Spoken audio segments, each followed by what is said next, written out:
2, 1, 2. All right.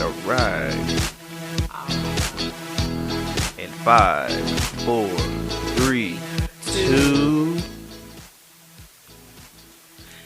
Hey everyone, this is Joy Bell. This your man T Bell. And this is Life After Love. And hopefully you joined us last week. We were so excited to be back. So this is our next episode. I'm going to say second. This is number 8. No, 7, 6. I just stopped counting. Yeah, there you go. But anyways, I'm glad that you are here back with us again. I guess we are super excited because now we are consistently coming on here. We got us a little schedule right now to put the kids to bed, and then we do it at nighttime, which I know is probably killing Tyler because he loves light, natural light. But hey, you got to do it when you can. So we'll start off with our inspirational moment. So I was telling Tyler about this, but he wasn't too interested in this. But I just thought it was a little cute story. So, well, Tyler told me, I'm not a Kansas City Chiefs fan, but he did tell me that they're going to the Super Bowl. But I want to say this morning or yesterday, I had read a story about, I guess, in Missouri, there's a bad storm, maybe a winter storm. And so a lot of flights had got canceled. And so the grandparents of, Tyreek Hill, he plays for the Kansas City Chiefs. His grandparents were at the airport trying to get to his game. But it was cancellations because of the bad weather. Well, there was another fan there, found out that his grandparents were there and drove them to the game so they could be there. And I just thought that was really, really nice. I don't know if you can see a picture. I don't know if Tyler be able to zoom in, but that's a picture of the guy with his grandparents. But just to see people still do little nice things like that, I just thought that was very, very nice. And to go out your way, I mean, you don't see that too often these days. Not at all. If we don't, we'd be scared. If I don't know you, with good reasons. Well, yeah, definitely. But still, I thought that was a good gesture, and I'm pretty sure that meant a lot to him to have his grandparents there. And it didn't take money, it didn't take anything. It was just a simple ride. So that's my inspirational moment for this episode. T-Bell rants. Don't really have a rant today.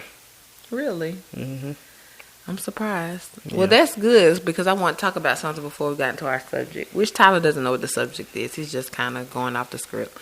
But there were two things Tyler and I were able to actually, I ain't going to say relax, but we was able to see two things on Netflix, and I just wanted to discuss it a little bit. Mm-hmm. And the first thing we saw was Fall from Grace. It was Tyler Perry movie on Netflix. So if you have not seen it, you should see it. It was, to me, it was really, really good. What are your thoughts? It was good. I thought it was going to be more predictable, but it was a good plot twist, and I enjoyed it. It was, and I was surprised that he did something with Netflix. But what I told Tyler is I don't normally see, usually when Netflix has a film, it's like a Netflix film. It had Netflix, Tyler Perry Studio. It's like, get your money then, Tyler Perry. That's smart. But it was really, really good. And I think Tyler said they filmed it in 5 days. Mm-hmm. So it was really, really good. And the lady who played the attorney, it was interesting to see her play a serious role. Because I'm used to her playing the funny, loud, what was that girl who played Lavita Jenkins? What was her name? Alizé Jenkins? Lavita Alizé Jenkins. I don't know what her real name is. But she, she always played the same type of role. But to see her play a serious role, I think she did pretty good. But Tyler Perry been blowing up because I be loving Sisters. I love it. I even got Tyler watching it. I haven't seen The Oval and all those other things, but I like Sisters. Yeah. So anyways, we saw that. And then we saw, I don't know what the name of it is, but it was Aaron Hernandez. It was a documentary on Aaron Hernandez. So you talk about that one. The Mind of a Killer? Something like that. You can talk about that. What you want me to talk about? What did you think about it? You want to give a little summary of what it's about? Basically, it was just a tell-all story of how he pretty much had it all. Got to the league. I mean, despite his childhood and his rough upbringing. He didn't really have a rough upbringing. He had both parents in his life. His dad died when he was, I think, 12. No, he was older. 16, I think. His dad died when he was in high school. High school. Before he graduated high school. Yeah. and his mom, I guess, ended up moving on very quickly. He ended up developing or had some anger issues already. She moved on to his cousin's husband. And the cousin had cancer. But then, I don't know if they had cancer when they did all that. Well, fast forward, basically all his anger issues, it's basically he was living two different lives. He was an athlete by day, and as they said, a gangster by night. So he would go out, he would play football, go to practice and all that during the day. Then at night he would roam streets, hit clubs, allegedly kill people, allegedly, and or get into fights and all of that. Any kind of violent crimes you can think of being involved in at night, he was involved in. All of that, I guess, caught up with him, and eventually he ended up going to jail for multiple charges. And it was funny because they said in the midst of him being on trial for one of his killings, the next day he signed a $40 million contract, which was very surprising. I know a lot of people talk about Ray Lewis and how they said nobody's going to kill two people and go on to play a full season. A lot of people compare him to Ray Lewis, which I did read the Ray Lewis story about him and the murder, but I don't know how the outcome was with that, which, I mean, he's flourishing now, so I don't think maybe behind closed doors he suffered from it, but right now this looks like it was just like, oh, okay, it happened and I'm just moved on in life. But the documentary also showed me that just as quick as you can get it, as quick as you can lose it, because it just looked like he had it all. But of course, I think he still was suffering from some kind of mental issues. I'm not saying that was justifying any of his behavior, but still, it still showed that no matter how high you can get in your career, no matter the accolades and all this kind of stuff, you can still fall from grace. Yeah. Something wrong with you. Yeah. But yeah, it was a really, really good documentary. The only problem that I have with documentaries are that, which we all know, it can't be like 100% true. And I didn't like the fact that they talked about his sexuality like that. Yeah. Not really. With it being such a sensitive, excuse me, I'm sorry, y'all, I just had to adjust myself. But it's not fair to talk about sensitive subjects like that when no one can defend themselves. So that would probably be my only thing about that. Like, everybody has something to say after people have passed away. You okay? Mm-hmm. But I just wanted, I guess it really wouldn't be a documentary. Maybe we should just start doing documentaries while people are alive. So, they do it sometimes. I just think they should because, it's interesting. I like looking at them, but I only kind of just take a little bit. Like, I don't be like, this is the stone hard truth because we don't really know. It's only so much you can do. Yeah. Without missing out on some stuff. A lot of it's going to be fabricated. A lot of it's going to be left out. And a lot of it's going to be somebody's opinion. So, whether the person is alive or dead, you can't really get the cold, hard truth. That's true. Unless you were there, right there with them, experiencing everything with them. So. And still, that's not 100% everything. That's your... Because you change when you get that camera cut on. Everything changed. Mm-hmm. Because they had one player on there. I was like, he sure is running his mouth a lot. Yeah, wasn't talking about nothing. But yeah, so if you haven't, which I'm pretty sure everyone has talked about it by now, but if you haven't, check out those two, the documentary and the movie on Netflix. They're very good, very entertaining. I said Netflix is not going to let Disney just take all their business, I guess, because those were very, very good. So, the topic that I would like to discuss today, which Tyler doesn't know what it's going to be about, but it just I don't want to say but it just came to my mind. And the thing I want to talk about is how much do your parents affect your parenting? Yeah, isn't that good? Okay.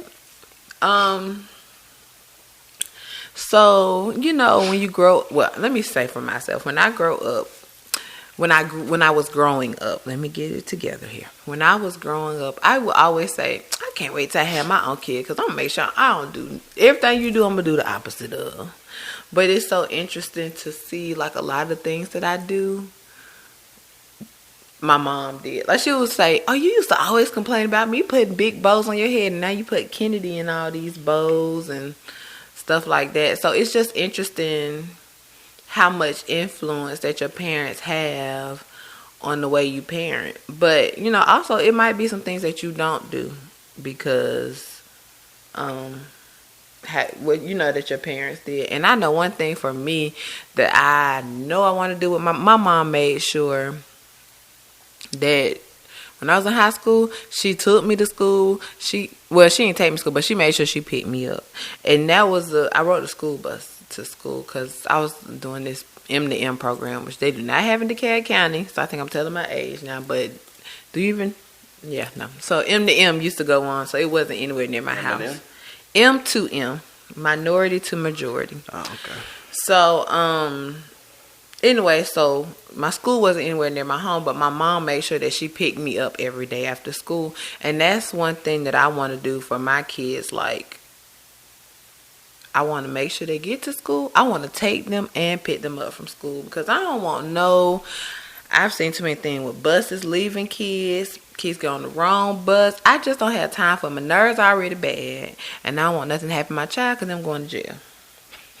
So that's one thing that I really, really want to take up from my mom. But when I look back, I'm not bragging on myself. I feel like my parents did a good job. It's just some things that I would do differently, and it's some things that I would do the same. How much influence do you think your parents have had on you and your parenting? I would say a lot. I think a lot of it comes from me being able to have a son. So a lot of what my dad did with me and my brother, I can apply to that. So like raising Kennedy is like all new territory for me. Never seen it, or in the same household, haven't seen how it was done. So I can't really say I could take any parenting skills from that. But I think the biggest thing for me is with all the energy that Jackson has, and even when Kennedy gets older, because she's looking like she's gonna be like Jackson, but all this energy she might. Don't sleep on Keith. She's gonna be sweet, calm. Okay. Anyways, not taking all this energy and crafting it to be productive, and not being the one to stop them from being great. Like if they want to try something, or if they want to, just do something or figure something out on their own, either help them figure it out, or give them space to figure it out, and not be a micro parent. If you tell them what to do. Now, of course, now that they're babies, you can't really expect them to, do stuff on their own. But giving them a little more leash. And one thing I know what my parents taught me was, don't lie to me. I understand things happen, but just don't lie to me. Like one day, I was maybe 14, not 14, maybe 13, 12, and I was out in the yard playing with an axe. This is when they had first just got the Lexus. And I was out in the yard spinning around. I caught myself chopping down the grass. And I was just spinning around in a circle. And with an axe? Like 5 feet away from the Lexus. But with an axe? Yeah. You just spinning with an axe? I was a boy. That's what we do. But you weren't no little boy. You was a teenager. I mean, I probably was younger than that. I was young enough to have fun with it. I can't remember whenever I was young enough. Anyways, I was out in the yard playing with the axe 5 feet away from the Lexus. Some kind of way, I got close to the Lexus and put a little gash in there. And I was like, I got two choices. I can't really hide it because, you can see this big gash. So I walk in the house with this big old axe in my hand like, Dad, hit the Lexus. Well, I didn't hit. I was like, well, I gashed the Lexus with this axe. I can't remember what the punishment was. It wasn't like severe, but he was like, I'm glad you told me and didn't lie to me. And like, so basically a lie is considered either not telling me the truth or not telling me at all. So I was just like, I'm gonna just take this L, bro. I hit the car with an axe. I know you just got it, but a lot of our stuff, punishment you still gonna get punished, but just don't lie to me because they don't want to raise a liar. They don't want to have to deal with that because that could turn something bigger down the road. But don't lie to me. Tell me the truth. Giving your kids room to grow and space and all that kind of stuff. Those probably were the biggest things I can say I took from my parents' parenting. Yeah. One thing I will say that my parents did, they did put the fear of God in me. And you talking about scared. I remember this. I mean, I was in college and was scared. I went to college and I ran up a $1,200 cell phone bill. And I was so scared. It wasn't no lie I could have told to get out of that one, because who else had the phone? But when I tell you I was so scared to tell my parents, I think my knees probably was touching each other. So Who you was talking to? I don't know. I don't know how I got a $1,200. That was when I had Singular Wireless. You old, bro. I think Singular I had Singular Wireless when I was in 6th grade. Please don't say that. When I was in 6th grade. That was 2003. Sir. Yeah, that's when I was in college. That's not cute, bro. Anyways, so why did you even have to say that? Just saying. So anyways, yeah. So I was like really, really scared. So that's one thing that I would do a little different. Like, it's the difference between I want my children to fear me, because I want them to be able to respect you. Yeah, but I don't want the fear of God in them like that. I want to fear. Basically, when you say fear, the fear to the point where you're scared to talk to you, or just scared of whatever repercussions may come with your punishment? Scared to talk to you. Okay. I want them to be able to come and talk to me about anything. And I think that was just because a lot of my friends, that's just how parents were. Mm-hmm. You know, you were scared to do certain things. And then when I got to college, Lord Jesus, I had too much fun. Because I had that leash on me. When that leash came off, I was like free as a bird. So they had to reel me back on in. It was like, okay, you need to get back. They had to reel you back in. Life reeled you back in. Life, but my parents did too. Because they was like, you gonna have to come home. We're gonna have to try this over again. Mm-hmm. So I feel like it was perfect for me, but I feel like in the society that we live in today, you don't want to be in a place where your kids are scared to talk to you or just scared of anything. They're scared that what you're going to do to them. And the crazy thing about it is, like, they ain't never, like, beat me, but I was just scared. I was just that scared. You know, when they talk or they look could just be that bad. You just be like... Nothing. My dad was like 250. He was always sleepy. So he had them red eyes most of the time. Like, one time I was in... Not Carter's. The daycare on Panola Road. They used to be next to Denny's. That's still there next to Denny's on Panola Road. I don't know the name of that. I'm just saying. Well, that's where it was. Oh. But, like, I was cutting the food. And the teacher called my dad. This back when he used to hand his business card out. I'm like, look. He act up. Call me. I'm there. And I was like, man, this joker just playing. So one day I was cutting up. He showed up at the school. And I'm like, hey, I'm grabbing all my stuff like, bet, I'm going home. I'll check y'all out next week. And he was like, in the middle, he walked up to the front of the class, started taking his belt off. I was like, something ain't right about this. Next thing I know, he whooped me in front of the classroom. This dude whooped me so hard, I shot it. I ain't realized I shot it. That's like, I walked in the bathroom. I said, something don't feel right. I shot it on myself. And then he left. He was just like, all right, he said, you got any more problems out of him, call me and I'll be right back. Went in the bathroom, I was like, dang, he whooped me so hard, I shot it on myself. He was like, God, dog. I think that was probably the last time he had any problems out of me. I was like, I said, this dude ain't bluffing. Yeah. This dude, we about that life. I said, man, I ain't about that. I can't have him up and embarrass me now, doing all these whoopings and stuff. So I guess it's safe to say that for usually most people, because I'm not going to say everybody, because some people may feel like they didn't have good parenting. Mm-hmm. But I feel like how you were raised by your parents has a lot of influence on how you choose to parent your children. But I guess the most complicated thing that comes in is that you want to use what they parent, the example that they shown, you want to use that on your children, but you don't want them to tell you. That's my biggest challenge. Like, obviously, I know that my parents know something because they raised me. And I'm not perfect, but I feel like I'm pretty good, you know. But I don't want you to tell me how to raise my children. Not that they do that, but I'm just saying, if they were, I would have been like, I want to just learn from your example. I don't want you to tell me. I just want you to let me do it and let me figure it out on my own. And so I know my mom don't really be saying something, but I could tell by her look. But sometimes if she really don't like it, then she might hint. She might say something. But no, your mama just like you. She gonna say something. That's where you get it from. But my point is that sometimes I just be like, Mama, I know you felt this when you was raising me. Like, just let me do it. Let me figure it out. Now, if I'm doing something like just terribly wrong, that's something different. But that's the hardest thing because you know your parents be right to a certain extent, but it's also becoming an adult. Like, I need to parent the way that I parent because I don't want to do it 100% like you, but I want to do some things like you. And that can be a challenge for a parent.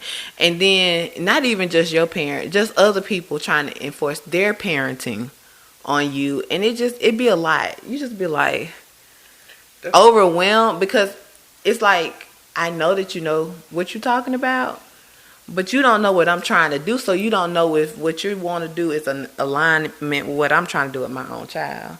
And it gets like very, very stressful, especially I feel like because they say you're a new mom, they don't think you know anything. And I ain't gonna say like I don't think there is a handbook to parents. I think you can be a parent for 25 years and you still learn something new with your child or whatever. So it's I would never be disrespectful to anyone, and I welcome anybody giving me advice or anything. I would never shut anybody down from giving me advice. But it's just like all in the delivery and all in the timing. If I'm stressed out, you see me with this child, I'm just trying to get this baby to just calm down. And you like, you need to do this, you need to do this, you need to do this, you need. It's too much. It's just too much. Like, let me get my thoughts together and then come to me and say something. I'm sorry. I just had to let that out. You feeling some type of way? No, I'm not feeling any type of way. But I'm just saying, I see that with a lot of young moms that we talk to. It's like, no, we don't have it all figured out. And I don't know what other people do, but I'm the first one to tell you every day is a learning experience for me. And I love to hear what other people do and get advice from other people, but it's just a time for everything, and it's a way to deliver things to I feel like to somebody, because talking about someone's parenting is a very sensitive subject. I think maybe more for mothers than dads. I don't know. Men may not care. I don't want to say it's difficult. Keep talking.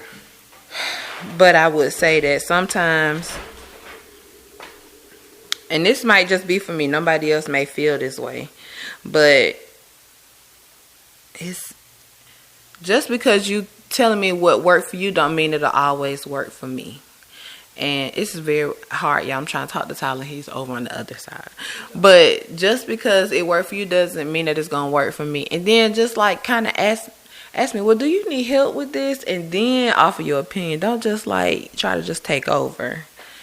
That's my thing. Well, you done with your rant? That wasn't a rant. That was a rant, bro. Anyways, what I want to add is the test is similar, but it's not the same. Because your children and my children, even though I am your child, could be, it's different. Like, funniest thing is when, like, my mom like, my dad, he's always been reserved. Unless you ask him, or unless you just, like, totally doing something wrong. Like, when you see me, she would see me changing Jackson if we around them. And, like, Jackson, he's strong. Like, if you see Jackson, he is thick and strong and he fast. So, you know, he's a typical boy. You trying to change him, he doing karate chops, kicking, and this boy is strong. So, like, I be wrestling with him, trying to change his diaper. So, I change his diaper most of the time. So, like, when I be changing him, we be fighting. Like, I'm trying to pin him down. I'm trying to hold him. I'm trying to wipe and change with one hand. And he's just wiggling away. So my mom, she would see this happening. And she would be like, you being so rough. You being so rough. And I'm like, do you see what this boy is doing? But then I would shut up. I'd be like, you know what? You're going to have to change Jackson one day.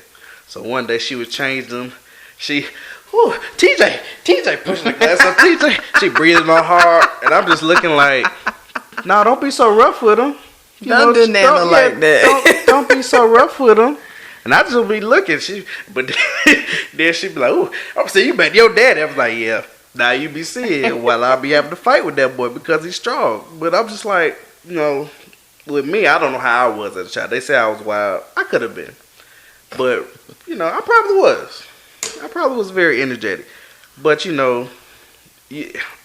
it's probably worse for women because motherhood is probably more sensitive because it's nothing worse than telling a woman that you're not being a good mom. I guess that's it is it's a form of disrespect, but I don't think people are trying to say that you're a bad mom. I think no, I'm saying that's how it could come off. Oh yeah. If even though they not directly like you're a bad mom, but if you get so much negative feedback on a certain thing, you'd be like, I might not be good at this. Like if you playing basketball and I'm like, you keep missing shots, you're not getting back fast enough. You'd be like, I might be trash out here, or I'm not doing something right. And that amount of criticism can start piling on and it start weighing on your mental. You can be like, okay, either I'm not doing this right or you just micromanage, one or the other, depending on how you look at it.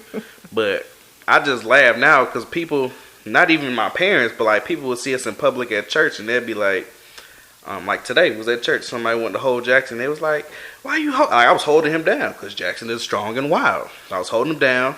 He not wild. He just energetic. Somebody wanted to hold him. And Jackson was being Jackson. First of all, he was sleepy. So when he's sleepy, he is destructive. He start running into stuff. He get real clumsy. And somebody was like, don't hold him down. Let him run around. I said, if I put him down, the first thing he's going to do is take off running because he's very energetic. No, I got him. What's the first thing you do? Feet hit the floor, gone. And I just be laughing at people like, I know my son. Not better than his mom, but I know my son well enough to know what he's going to do. And most of the stuff he's doing, he does it at home. So I already know his level of energy. I already know his motive. When he get his tail signs, I'll be telling people, I'm like, if he does this, he's going to do this. And people are like, no, he not. No, he not. He's a good boy. He's a good boy, but he's still going to do it because he's the boy. And, he's got to get his energy out. So when people try to tell me how to raise Jackson, I just look like, okay, I hear what you're saying. But when we at my house, this is what we got to do because we got to make sure we keeping him on the right track to be successful as much as possible. Even though we ain't perfect, but we figuring it out. We ain't going to purposely steer our kids in the wrong direction. Because even when Kennedy get older, my thing is for both my children, I don't want to be a parent that kills my kids' dreams and confidence. Like that, if I don't do nothing else, I want to help them stay confident and believe that they can do whatever they want to do. And I don't want to parent nobody else to make them seem like they not doing nothing right. Because I don't know all this. I'm figuring it out just like everybody else. So, I mean, I know parents. And it's a hard job. It is. Mm-hmm. I know some parents like, I raised 2 or 3, 10, whatever kids, so I know what I'm doing. But that's 20 plus years ago. We're trying to figure it out in today's society when, more kids getting kidnapped and all of this kind of stuff. Like, honestly, you remember the whole, when them book bag leashes first came out. I talked about people in them things. I'm not justifying it, but when they first came out, I would talk about any parent that had those on because it just looked like. Well, it wasn't a leash. You put it on the arm. It was a book bag. Yeah, and it's supposed to connect to the arm. Well, yeah, it looked like a leash, but the idea of it was so your kid wouldn't run off. I laughed about it. But I'm like, in today's society, kids will gone. Like Jackson, you put him down and you're not holding his hand. Gone. Like kids they not thinking about that, and it's your idea. It's your job as a parent to make sure, they within reach, or you know how you see people crossing like that other day. That man's son was walking like 5 feet behind him. He was just walking on his phone, like stuff like that. Your kid can get snatched up in a heartbeat. In today's society, you can't be as lenient with stuff like that. So when I think about stuff that happened previously or things that kind of match up with what's going on today, you got to be either more strict or more cautious as a parent because you don't want things to happen to your children. True. And I just want to say, to my parents and to Tyler parents, just thank you for being our parents. I really didn't see Tyler get raised, but I see the product of what his parents has done and with Jerron. Let's take a second back up. What did you ask my mom before we started dating? Oh, this is way before you started Let's that. I back was up. like, why you didn't have one extra, an older son, so I could date him? Okay, finish what you were saying. So, I just want to, anywho. But I do want to say that so anyways, like I was trying to say, because I'll never try to rag on my parents. I thank you. I think the biggest thing my mom had with me is that she'd be like, you don't never let him have Jackson, because Kennedy, she can't do nothing, but you don't never let him have no sweets, no sugar, no. He's naturally hyper. He's naturally on. That be the 100. thing with me and my mama. And she was like, that's okay. When you come to me, you going to get some McDonald's. I be like, Mama, don't you take her to McDonald's? Oh, yeah. She won't know. We're going to take her to McDonald's. We'll get some chicken from KFC. See them bad habits you trying to instill in my child. I was like, then why you think I got like this? KFC and McDonald's. But yeah, so this wasn't to... First, let me say, this wasn't to just talk about, people can't say anything to you. So I want to thank my mom, but I'm just saying thank you to Tyler's mom and dad, because the young man that I marry, he's just an amazing person, like amazing to me. You did a good job, Hyman and Deborah. Good job. Shout out to you. So I'm just going to end there because he just did that. But I want to thank my parents, my mom and my dad, because... What you thanking them for? You raised me in so the way... good. You done? Yes, they did so good. You raised me in a way that you felt was best, and I feel like it paid off. And I don't want to say that because I don't want to sound conceited, but... I feel like when I look at some of the friends that I might have had, or some people that I know that didn't have that structure, that love, that discipline that I have, it turned out totally different. Just have different paths. But I love the path that I'm on. I love the values that you instilled in me. And it's just my hope to be at least half as good as a parent as you all were. To me, to be that way for Jackson and Kennedy and maybe any other kids we may have. But I thank you. And I thank you all for supporting me as a parent, because I really want to talk about this more because of conversations that I've had with other moms. And sometimes it's like, as parents, you already know that it's hard to raise children. Mm-hmm. I mean, it's not hard, but it can be challenging because you have so much being thrown at you, so many forces that you're trying to fight against to make sure your child gets the best. And so sometimes,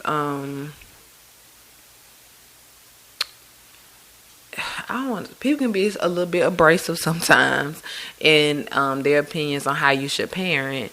And I just want people just to be mindful of, first, the relationship that you have. If you don't have that relationship, people don't just come up to them. But if you have a relationship with someone, and if you're doing it out of love, then that's one thing. But if you're doing it out of judgment or being overbearing, that's just not good for someone who's like really trying their best to be a mom. Now, even though it's a safety thing, of course, you just got to step in. You got to do what you got to do, because we want our kids to be safe. Right. But specifically, like with my parents, I don't feel like they're that way. I feel like they're very supportive of me. Like, I can talk to them about anything.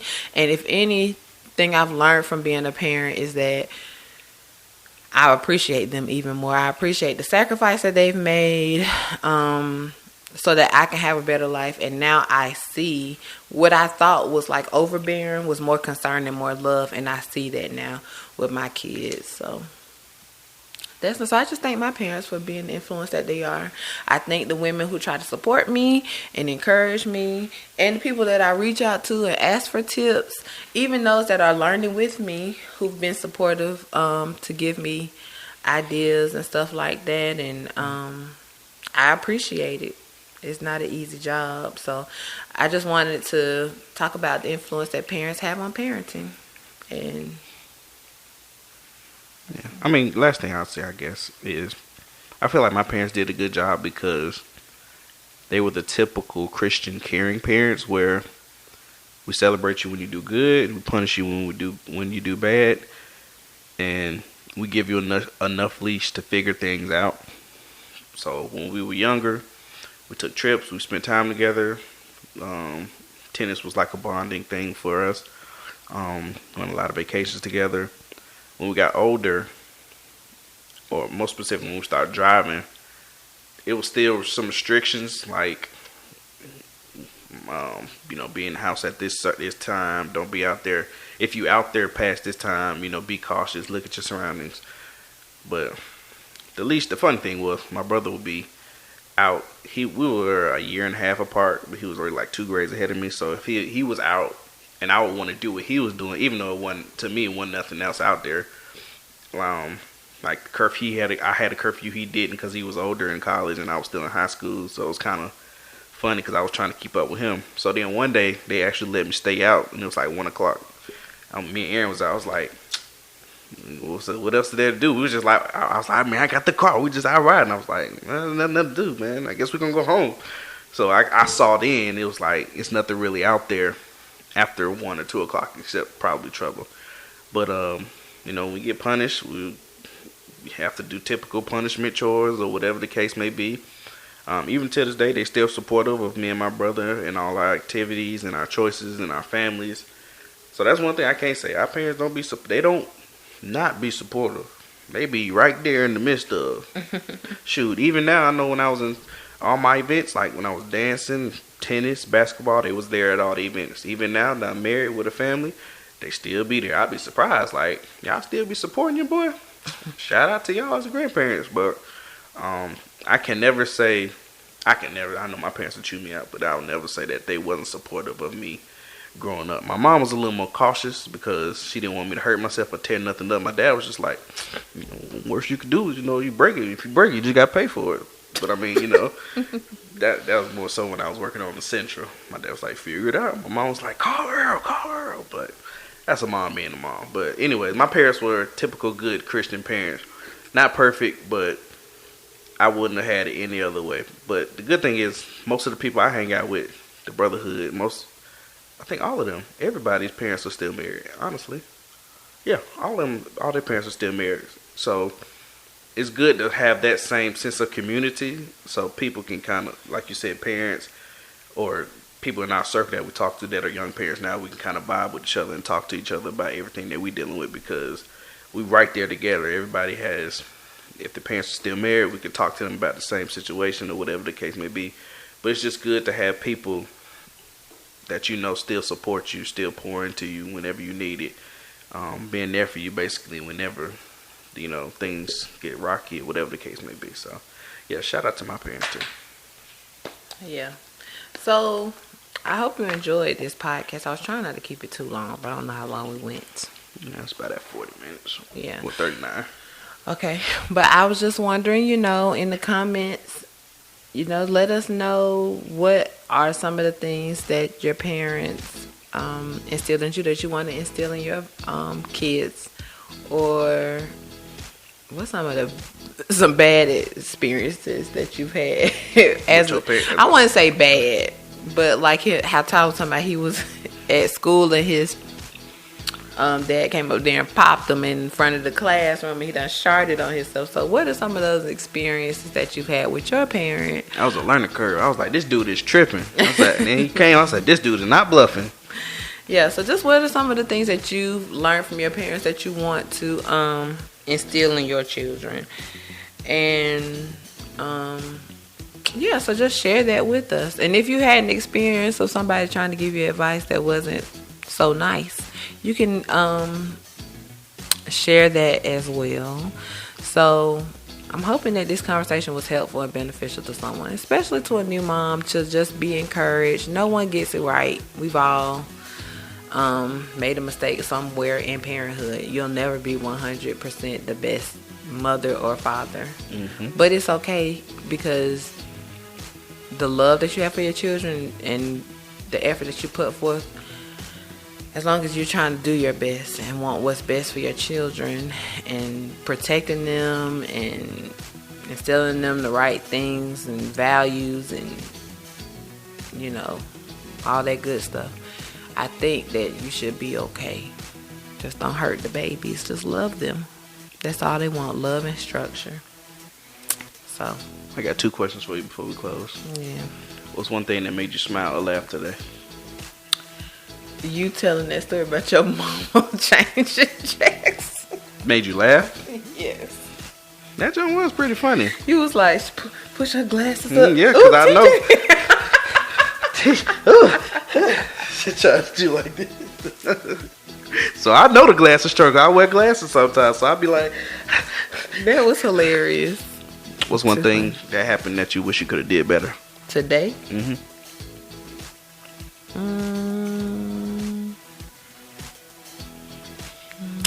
Let's see. Y'all put me on the spot. I'm just asking. That I could have done better? Mm-hmm.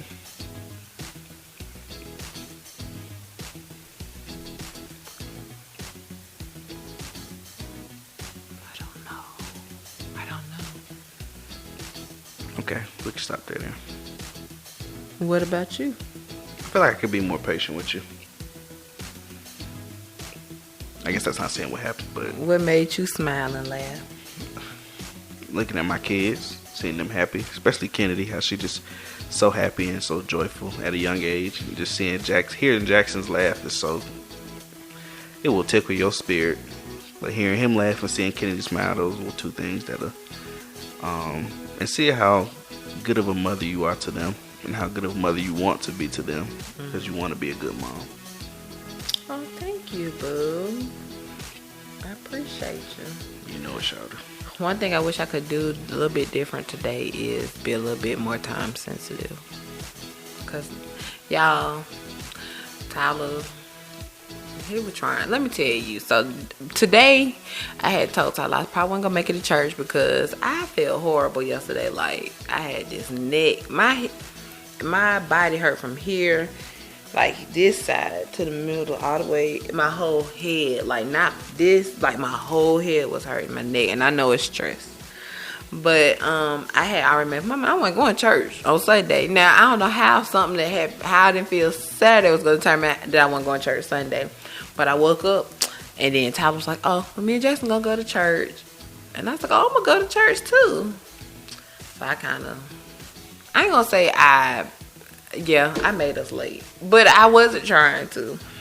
I really was trying to, like, get myself together. So that's what I just want to do better, period, in life. Is just balance my time more to, like, because I get so frustrated because the kids, they don't want to just do right. I'm trying to get ready to go to church, and they just want to boo-boo, and the other one just want to run around and screaming and hollering. I'm like, Jesus, can I get some peace? I'm trying to get ready. They want to come in the shower. They want to come in the bathroom.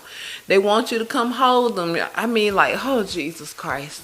And I just want like 5 minutes to myself. Can I just brush my hair up in a ponytail? But this morning, as you could tell now, I just brushed that sucker up. And I was like, it is what it is. Let me put a little lipstick so maybe somebody look at my lips instead of my head. That's what it was today. Man, I ain't even get a chance to cut my hair. I was so tired. Yeah. So that was one thing I wish I would have done better, was just like got to church on time. So I could have, I just hate coming in church in the middle of, I hate coming in the middle of church like that. But other than that, that's the only other thing. So, yeah. All right. Are you good? I am. Let me say a shout out to, I gotta watch it when we get done. I want y'all to check it. Dead Man Walking. This is our first promo. Dead Man Walking by 2 Chainz featuring music. No, featuring Future. Oh, featuring Future. Dead Man Walking by 2 Chainz featuring Future. Music was produced by my man Mondo. I'm not gonna say his real name. Mondo. Produced by Mondo. Is that it? Mondo on the beat. Mondo. Well, you had to is cut the his producer. name out. I said it. Check out the video. That's the song. I'm just say that. Check that out. The video is Dead Man Walking by 2 Chainz featuring Future, and there's producer Tyler has worked with him before, but We grew up in church together. yeah. But just check it out. Listen to it. Now we ain't listen to it though, but we just want to empower somebody. We just got the text message. Yeah, we just got the text message, but we want to empower him and encourage him doing something good, because I think he's had passion for music for a long time, and then for him to be able to actually produce some stuff is like really great with people that we actually hear on the radio. Because I know working with kids, everybody produce, everybody rap, and then you don't never hear nothing. Right. So he's actually doing his thing. So check it out. Listen to his music. We are excited for him, and we just want to start promoting people, businesses, people doing good things. So if you know somebody, if you want to be promoted, just let us know. Hit us up. Send a message or leave it in the comments who you want us to promote. We'll do that in the video. So, if you like this video, if you laughed, if you cried, even if you smiled, or if you can relate in any kind of way, make sure you like this video, share the video, like and subscribe to the page, The Real T-Bell, because we want to get this page to 500 likes. Right, boo? Yeah. So, we want to be past 500, but we're just going to start at 500. So I need you to make sure you like this video and like my page if you and haven't shout already. out to Rando X Clothing. These are our shirts, Rando X Clothing. If you want one, you can go to the website, Jesus Carries Me. And then I had on one that was she makes her own, saves her own, spends her own. So the shirts be coming, Shawty. The shirts be coming. Yeah. So if you want any of these shirts, then make sure you order them. Rando X Clothing. Pretty neat shirt to wear. Good. Yeah, that's all. Until next time, this is your man, T-Bell. What were you going to say? My neck hurt. And this is Joy Bell. And this has been Life After Love. Bye. No, don't be Melissa.